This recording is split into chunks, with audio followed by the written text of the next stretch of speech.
Иргэн аж ахуйн нэгжээ хянаж, шалгаж, цагдаж торгох нь мэргэжлийн хяналтын ажил биш. За чиг шугам нь учирч болох эрсдлээс урьдчилан сэргийлэх үүрэгтэй байгууллага гэдгийг хяналтын тухай хуулиар наривчлан зааж өгч байгаагаараа давуу талтай хууль юм а. За хэдийгээр зайлшгүй хянан тогтоох шалгалтууд бий боловч давхурдсан олон шалгалтууд байгааг хууль санаачлагчид онцолж цөөлөх учиртайгч сануулж байла. За тэдний багасгах зорилгоч энэ хуулийн төсөлтөд үйлдэж байгааг онцолсон юм а.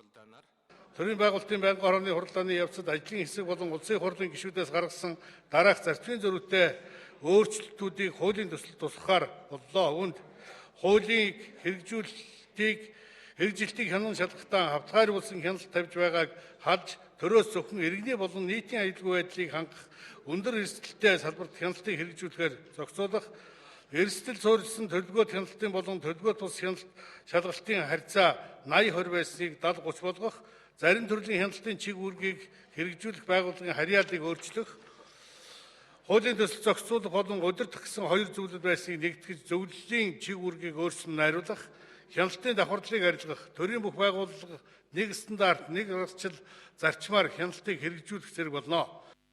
Түүнчлэн шалгалтыг явуулахдаа олон улсын стандартад нийцсэн журмын дагуу явуулахаас гадна шалгалтаа багасгаж дотоод хяналтыг нэмэгдүүлэхэд эрх зүй улс суурь болж өгөхүйц хууль гэж гишүүд үзэж байгаа.